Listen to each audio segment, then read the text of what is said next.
The year is 1340, a small farmhouse in the English countryside. The sun has set hours ago.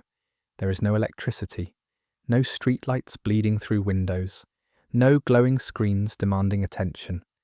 Just darkness, complete, enveloping darkness, and the faint crackle of embers in the hearth. The family has been asleep since nightfall, not because they were exhausted, but because this is simply what humans do when darkness arrives. Sleep comes easily when there's nothing fighting against it. Sometime around midnight, the farmer stirs. His eyes open slowly. He does not panic. He does not reach for his pulse or calculate how many hours remain until dawn.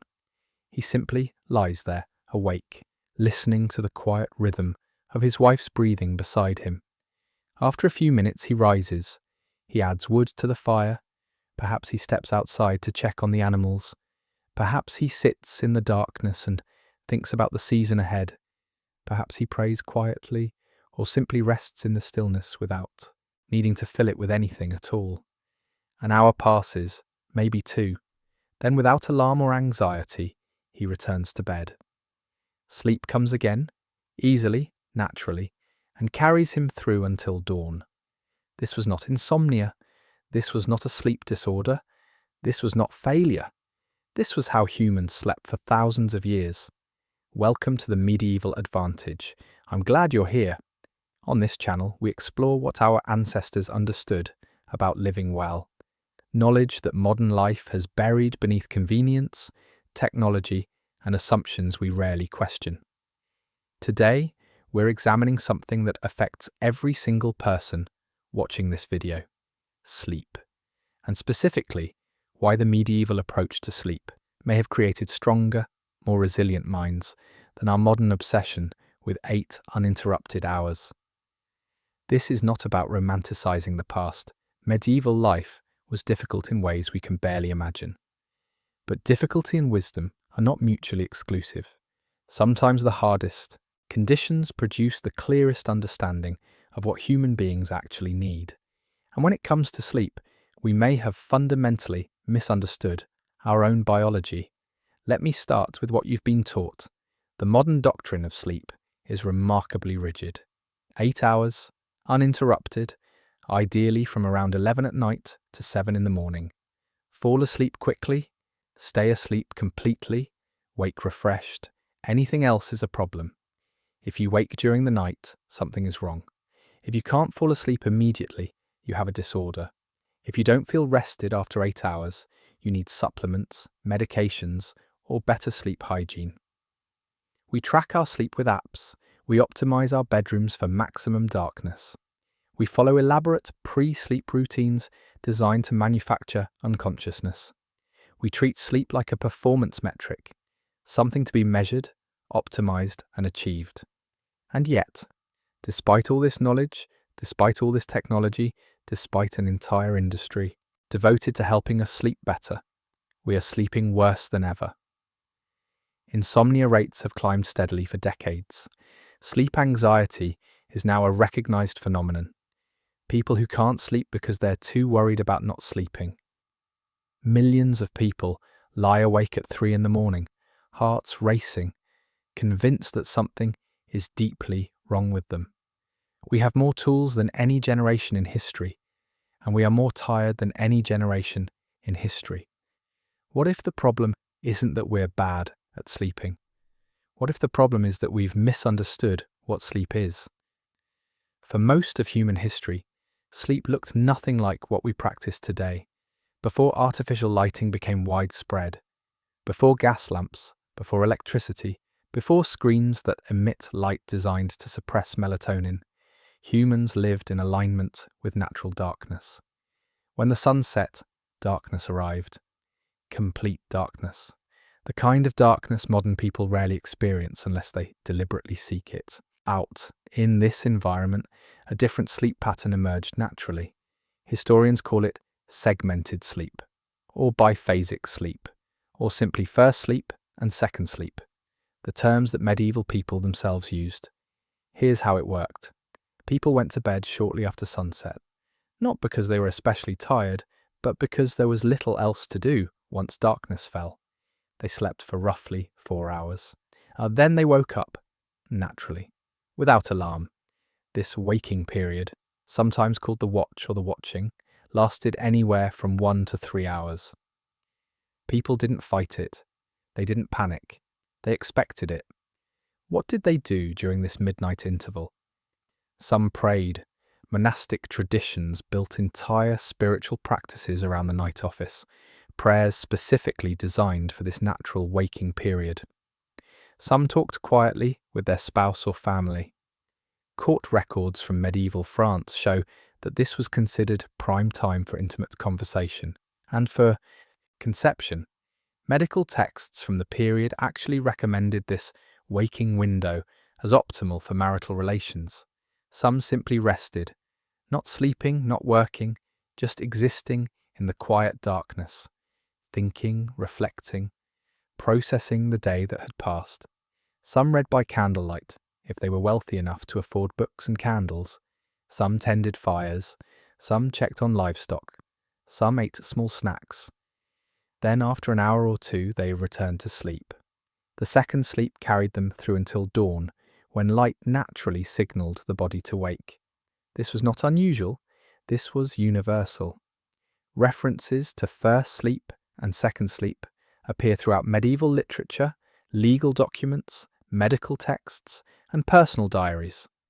The pattern was so common that no one thought to explain it, just as we don't explain breathing or eating. It was simply how humans slept. And this pattern didn't just exist in medieval Europe. Anthropological research shows similar segmented sleep patterns in traditional societies across Africa, South America, and indigenous communities worldwide.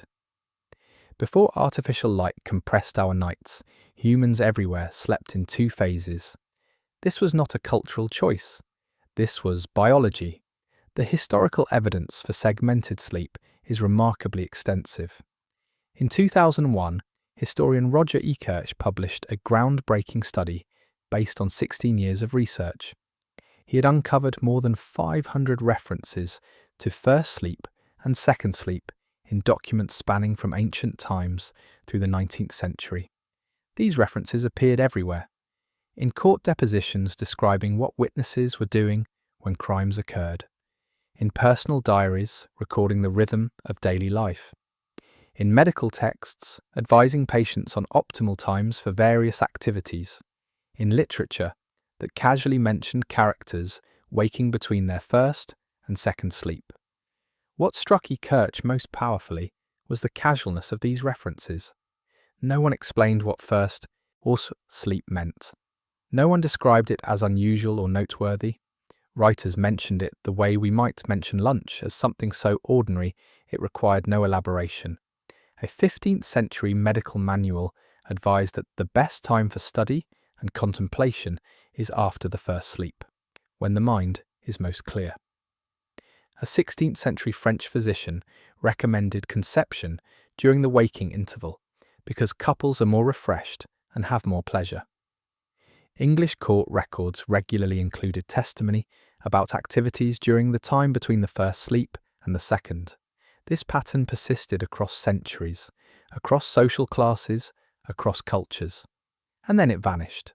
But before we examine why it disappeared, we need to understand what was happening biologically during this midnight interval. Modern sleep science has revealed something fascinating about the human brain at night. Sleep is not a single, uniform state.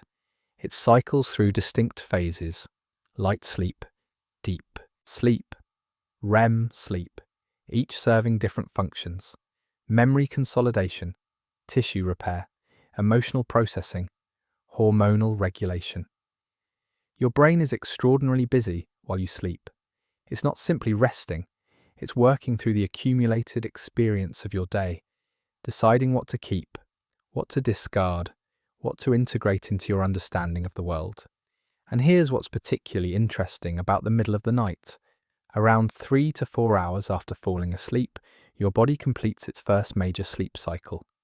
Cortisol levels begin their slow, nightly rise toward morning. Melatonin remains high, but starts to fluctuate. The brain transitions through states in ways that make natural waking more likely.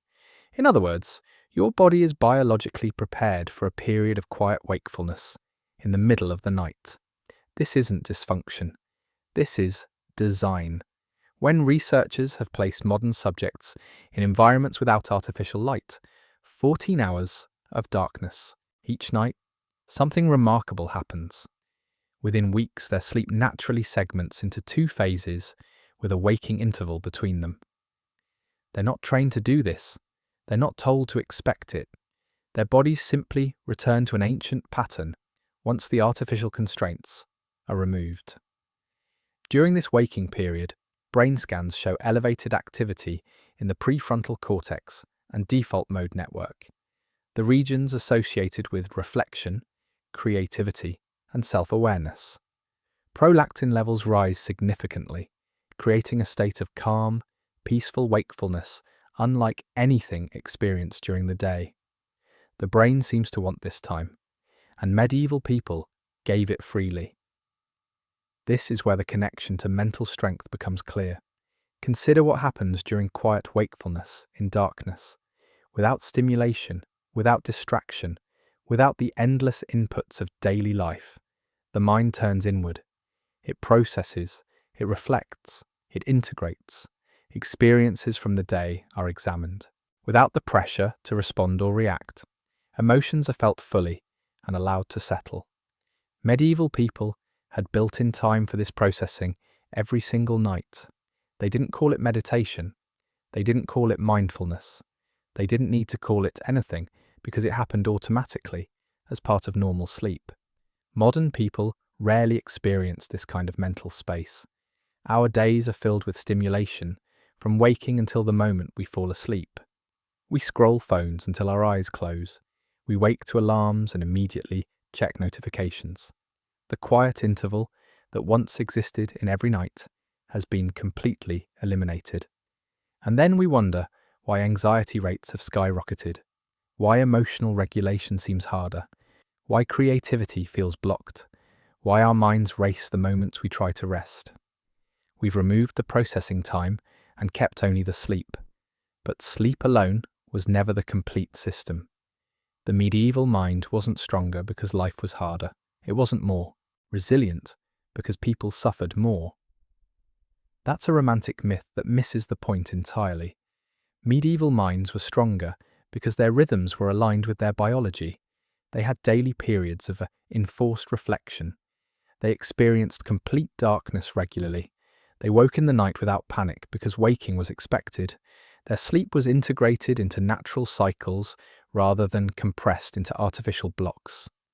This alignment produced something we have largely lost: the ability to be awake in darkness without anxiety, the capacity to sit with thoughts without immediately seeking distraction, the experience of genuine mental rest that comes not just from sleep, but from quiet wakefulness in a calm environment.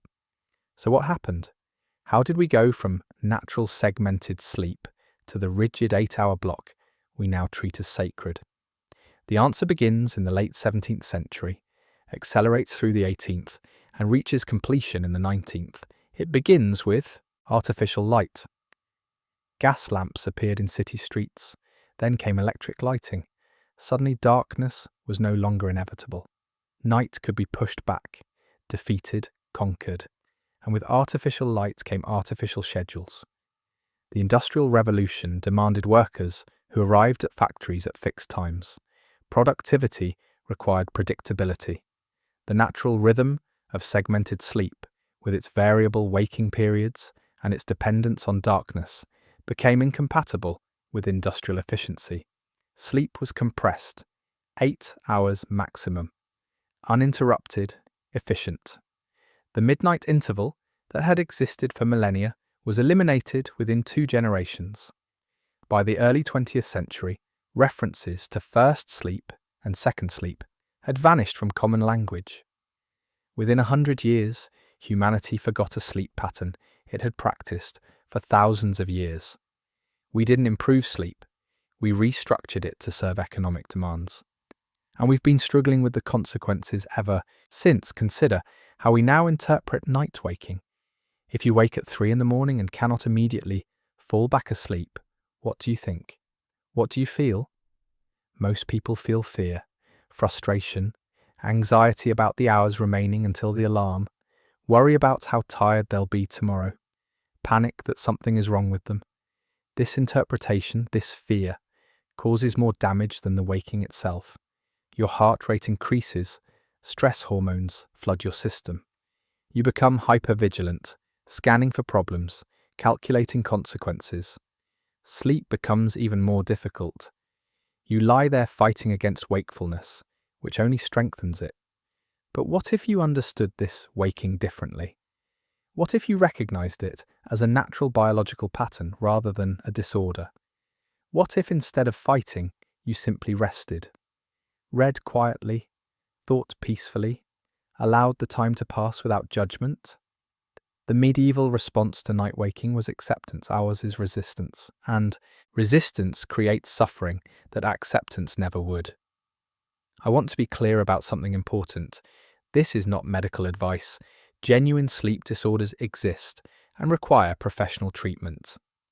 Chronic insomnia, sleep apnea, and other conditions are real and should be addressed with qualified help. But for many people, perhaps most people, who struggle with sleep, the problem isn't biological dysfunction. It's interpretation. It's expectation. It's fighting against patterns that are actually natural. The fear of being awake often causes more harm than being awake itself. So what can we learn from medieval sleep patterns? Not a prescription, not a protocol, but principles worth considering. First, stop treating sleep as performance. Sleep is not something you achieve or fail at. It's something you enter. The more you try to control it, the more it resists. Medieval people didn't optimize sleep. They surrendered to darkness and let sleep come. Second, respect darkness. Our ancestors lived with 14 hours of darkness in winter. We live with almost none. Darkness signals the brain to prepare for sleep. Without it, we fight our own biology constantly. Even small increases in evening darkness can shift how easily sleep arrives. Third, question the 8-hour rule. This number is not ancient wisdom. It's a modern invention, barely a century old. Some people need more, some need less. Some may thrive with segmented patterns. The rigid expectation of 8 uninterrupted hours creates anxiety that disrupts the very sleep it's meant to protect. Fourth, if you wake at night, don't panic. Consider that this may be natural. Rest quietly. Avoid screens. Let your mind wander without forcing it back to sleep. Sometimes the fastest way back to sleep is to stop trying. Fifth, create space for reflection. If the midnight interval served mental processing for thousands of years, perhaps we need to find other ways to achieve similar benefits. Quiet time without input. Darkness without stimulation. Space for the mind to integrate experience. The deeper insight here is not about sleep techniques, it's about alignment. Medieval people were not stronger because they suffered more. They were stronger because their lives aligned with their biology in ways ours do not. Their sleep was one expression of this alignment, but only one. What else have we restructured for efficiency that once served deeper purposes? What other natural patterns have we eliminated without understanding what we were losing? These questions extend far beyond sleep. They reach into how we eat, how we rest, how we work, how we connect with darkness and silence and stillness. The medieval advantage is not about going backward. It's about questioning the assumption that every change has been progress. Sometimes the old ways persisted for thousands of years because they worked, and sometimes we abandoned them too quickly. In the next video, we'll explore another forgotten practice, how medieval people used darkness and food as tools for health, and why separating eating from natural light cycles may be costing us more than we realize. Thank you for watching this video. I genuinely appreciate you taking the time to think through these ideas with me. If this content offered you a new perspective on sleep and mental resilience, please take a moment to like this video and subscribe to the Medieval Advantage channel. Your support allows us to continue exploring this forgotten knowledge and sharing it with those who are searching for answers that modern life doesn't always provide. I'll see you in the next one.